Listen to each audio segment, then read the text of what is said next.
Hey guys, so I wanted to go ahead and create this short video just to kind of give you an opportunity to practice some of what you've learned or you're reading about in class right now. And one way you can do that is since we're on network devices, we're on wireless technology and what have you.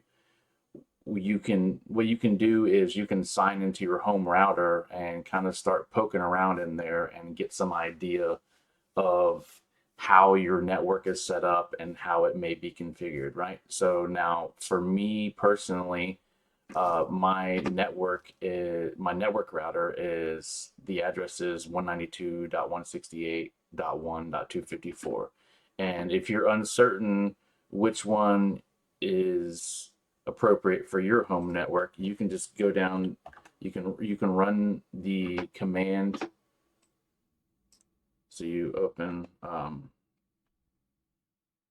command line interface and then just type in ipconfig. And what you'll notice is where you see the default gateway is going to be that exit point for your network. Whenever you're at home, that's more than likely going to be your ISP router, right? So you take your default gateway address and you just open a new tab on a browser and input it. Now, you may need to uh, you may need a password, which is typically you will find on the actual router itself. But so this I've signed into mine, and we can start going through this, right? So just a couple of things. Number one, your SSID. We covered this, right? So what is your SSID? That's actually your network name for this particular router. I do have multiple. This particular router is Sage mode, right? It authentication type. So whenever we were talking about encryption, this is letting us know that the encryption that we have set here is WPA2, which is one of the stronger ones. We do have WPA3 now, but not most home devices are not going to have that, right? That was going to be more of an enterprise network encryption standard, okay? A couple other things that you can find here is this particular router has both 2.4 gigahertz and 5 gigahertz. Just remember that the 5 gigahertz frequency, that is faster speeds, but it's a shorter distance. And the 2.4 gigahertz is a slower speed, but it's a greater distance.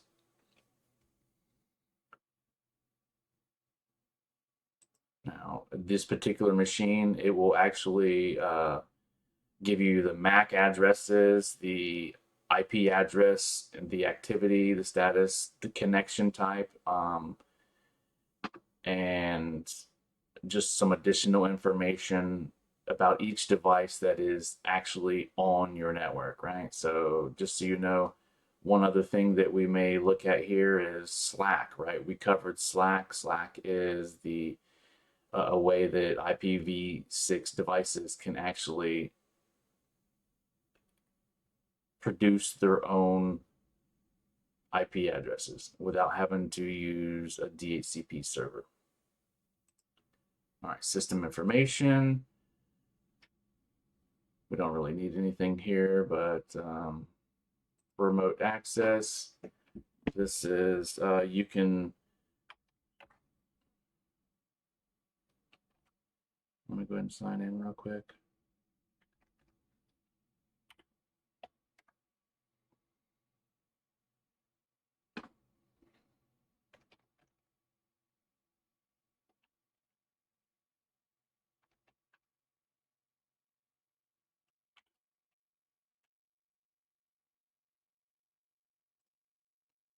If you were on the phone with tech services, they would be able to remote into your device. You would just have to read this out to them, right? All right, so restart device. One other thing that we can look at is our broadband. We can look at our current broadband IPv4 address. So this is actually going to be showing your public IP address, the MAC address. And one thing that we're seeing right here is what is your primary DNS server and what your secondary DNS server is. So you also have, like I stated earlier, your DNS, it's going to be stored cached locally on your machine, and then there's going to be then it's going to reach out to your router to see if it's cached there, and then failing that it doesn't find the address there, then it's going to go to what is what you have set for your DNS server. So this is set from your ISP, so that number will most likely change. But one other thing that I want to point out here is your MTU. We covered your maximum transmittable unit. This is 1500. So these are all things that you can change inside, but just be aware that playing around with those will affect your network, right? So, but I at least want to give you the opportunity and be able to see it on a screen as well. So you can go in here, you can configure it, right? So here's our base MTU. We could change this, okay? Fiber status, it is showing. Yeah, so here's where you could change your MTU. And here is where you could check on your fiber status. And it's not actually showing it right now, but earlier it was showing that I had a 1000 base XX was my fiber module. So on this particular tab, it's not showing it now, but it was actually showing earlier that my fiber module was 1000 base SX, which, as we know from earlier, that means it's 1 gigabit, and it's using multi-mode fiber, right? But it has a couple of other information in here that we would be able to see later on. But I remember seeing the wavelength. The wavelength was 771 nanometers. So that's letting us know what wavelength we were using. And you know, it shows other things right here. So here it's showing temperature, VCC, transmit, bias, and power, RX power, receive power. And even though it's showing unavailable right now, it was showing it earlier. So, you know, how does that device happen? How does that communication happen? It happens through SNMP, right? The Simple Network Management Protocol. Those are sending out those messages. And before I forget, one other thing that I was showing, I forgot to point out earlier was, you know, there's some other information here on our status page. You know, this ad is showing the multicast, and remember, multicast is it's a broadcast, but it's only for devices that are subscribed to that group, right? It's kind of like a group text scenario. Unicast is it's a one-to-one. It's a communication between one device sending it to one other device, right? So this is showing receive drops, receive errors, transmit errors. It's showing collisions, right? IPv6 packets. We're probably not going to have much here because I've actually got IPv6 turned off for this particular network. And then we've got another tab here. It's the home network. You know, tells us our device address, the net mask, also known as subnet mask, right? And we know that if it's 255, 255, 255, we know we're going to be able to have 256 devices, right? That's going to be a Class C address, and it's going to be at 256 IP addresses, but we can only have 254 on the network because we have to have our network address. We have to have one for our broadcast address as well, right? So this is showing that this is acting as our DHCP server. This is the device that's giving out the IP addresses. this is also showing the start of the addresses that it's handing out and the end, right? So that's just the pool that it's pulling from. 149 devices, 41 are taken currently. Primary pool is private. And right here it's showing us our Ethernet. It has one device hooked up to the device via Ethernet, and we've got 13 that are connected via the 2.4 gigahertz wireless and 15 for the 5, showing us our transmit packets. There's 0 errors, there's no discards, right? So this is good stuff to be seen. And whenever we were talking about the wireless channels earlier, remember I was telling you the 2.4 gigahertz have non-overlapping channels, right? So if you are doing 1, 6, and 11, they are not going to overlap. And this 9 is actually going to overlap with the 11 and the 6. It's just because this is set to automatic. In this particular router, I can, if I'm not mistaken, I can go in and manually done it, and I have done it before.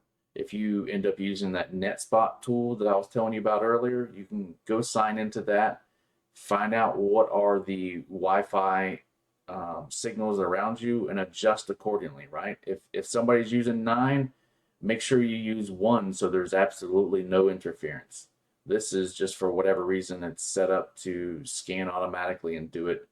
I thought I had changed it, but right now it's actually showing that it's automatic. So the power level, you can adjust the power level of the routers if you don't want it going out into the street.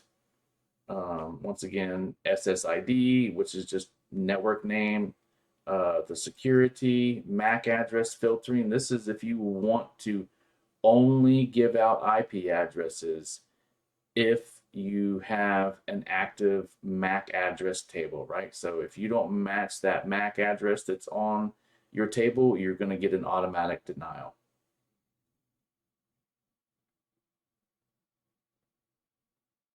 Yeah, you can Wi-Fi congestion. So if you were to do it with this particular router, it will try to find a channel for you and switch it that's not causing interference. Configure. One other thing here, we're seeing this, the MDIX. Does everybody remember that that's the technology that if you have your cable pinouts are switched, right? So instead of having a TI 568A and on one end and a TI 568B on the other end for it to be able to cross over, so you can have transmit and receive on different lines. If you've got just a straight through cable, if it's just A on this side and A on this side, without that MDIX, the communications are going to collide. They're both going to be trying to transmit and receive on the same pinouts. With this technology, it recognizes that, and it will change the transceiver, the transfer, and the receive part of the pinouts. IP version 6, like I said earlier, this is turned off. You can, DHCP v6 is on. I don't know why. It's actually grayed out because this is off, but you can have separate DHCP servers for whether it's IP version 4 or IP version 6. In this particular instance, we could have this router doing the DHCP for both, right? Router advertisement, MTU, so it's just limiting the amount of information that router is using to communicate Wi-Fi. So this is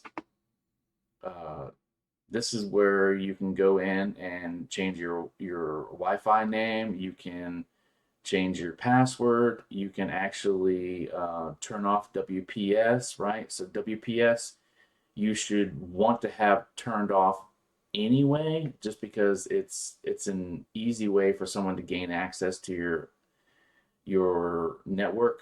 All they need to do is press the button on the router, and then it will display a pin on the computer, and you can then you're connected, right? Yeah. So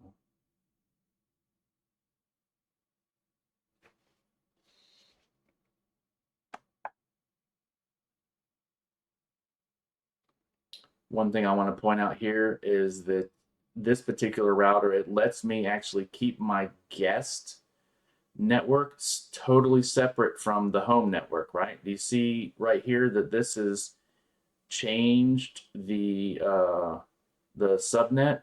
The subnet, if we will go ahead and change this, then we can keep that 100% separate from our home network. So there's no jumping from and accessing the home network.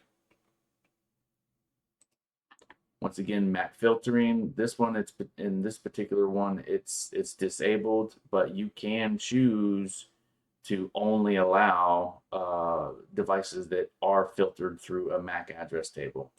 Subnets, here's our subnet mask. It's whenever we're looking at that, if you're comparing back to my chart, we know that 255, 255, 255, what is that? That's a 24 is our CIDR notation for that, right?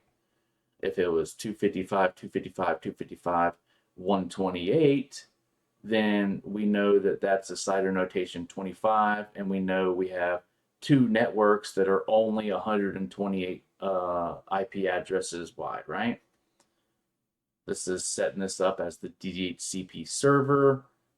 You can define where's your start and end of your IP address range. You can set the lease. We talked about this, like how often do you want your devices to go back and request a new IP address, right? So if you have customers that come in and out of your network, but if you've got greater than 256 devices, 254 devices, but you're not constantly using them, then you can ask for the lease to be a shorter period of time. So people that come in and out, they may have the same exact IP addresses, but just not at the same time, right? Public subnet mode, this is turned off. Cascaded router. Cascaded router is actually if you have a router behind this one that it needs its own separate IP address. Maybe that was going to be the one that's set up for your DHCP. IP allocation. This will let you right here in this particular one, you can choose allocate, and you can reserve this particular device to always have the same IP address, right? So if you've got a printer, if you've got a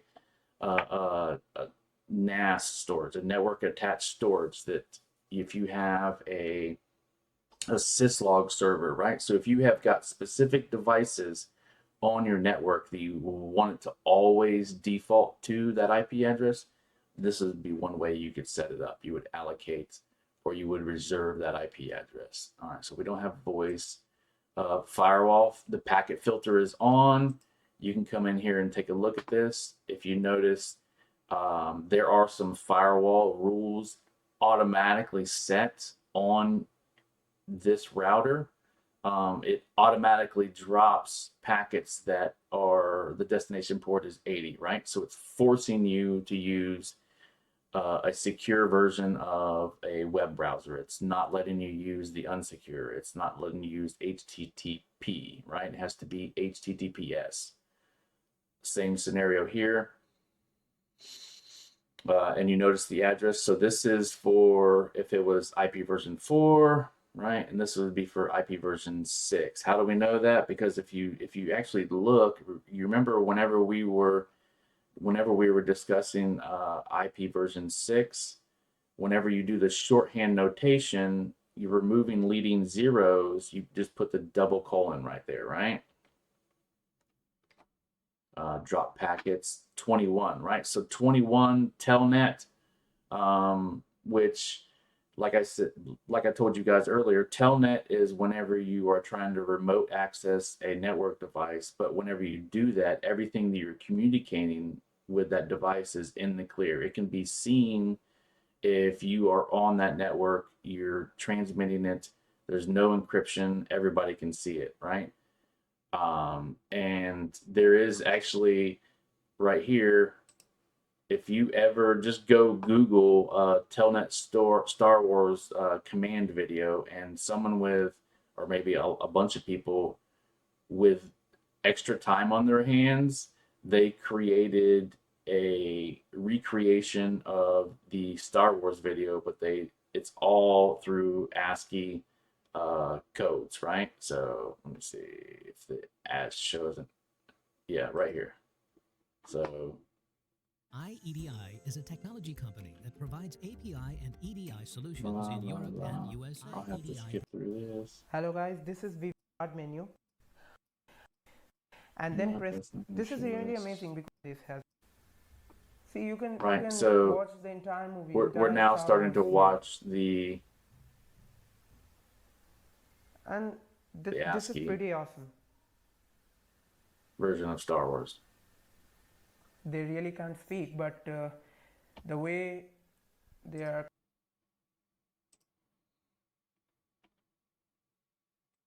This is on this particular router. You know, it does have a little bit of quality of service, some QoS. We can choose to prioritize certain things. We can use gaming. We can actually use this to, I just saw it just a second ago. I just scrolled through it, right? There you go. SNMP, right? We can prioritize SNMP traffic. We can prioritize SMTP traffic. Teams, right? There are, you know, Quake 2, 3, 4. Yeah, there's Xbox down here, right? So you can go in here and you can prioritize certain traffic to make sure that if those packets get precedence, right? Public setnet host. Remember, we did not have that set up earlier. IP pass through. You would use this if you were having a separate device act as your DHCP server, right? Firewall advanced. You can come in here and change some more things. Obviously, on the other one, what was it? Packet filter, I think. You would create new ones here, right? Security options. It's not showing this. And then you've got diagnostics, right? So we could run from here. We could ping an address. We could trace route it. We could do an NS lookup, right? So if we wanted to find the IP address for ACIlearning.com, let's just do it in NS lookup. Well, speed test. You can do logs here. These are invalid IP packet, generic discards. This can, right? This is actually just showing us just only 182, but this is displaying the firewall logs, right? Updates, don't worry about that. Results, syslog. So syslog is, I've actually got one here. So syslog are logs on your system. It's logging the health and warnings of your network devices, right?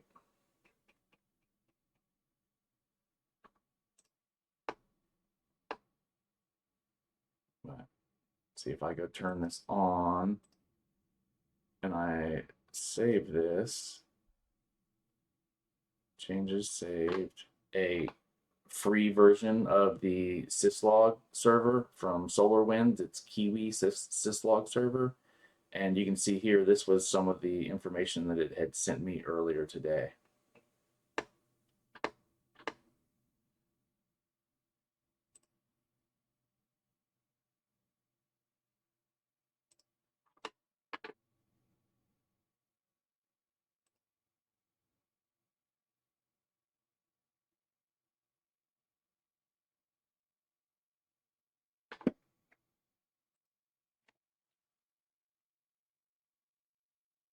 All right, so this one, a NAT table. NAT table is network address translation. So whenever we talked about public and private IP addresses, right? So if we have got private IP addresses, how do they go out to public IP addresses and communicate? So the way they do that is through NAT, right? So network address translation. What happens is you've got this uh, public or this private IP address, and that IP address, private IP address, goes to your default gateway or your NAT, your network address translation, and it gets changed from a private IP address to a public IP address. And then it's usually changed to like a source port, what have you. It gets sent out, it gets communicated, and then so now it's a public IP address, so it can be routed over the internet. And then whenever it's communicating back, that NAT once again turns it from it just reverses it, right? It turns that public IP address to a private IP address, and then that makes it routable back to you on the private network. And that was it. My suggestion is just find out what your default gateway is, log into your router, take a look around, and just try to help reinforce some of the concepts that we've covered to kind of make it stick in your head.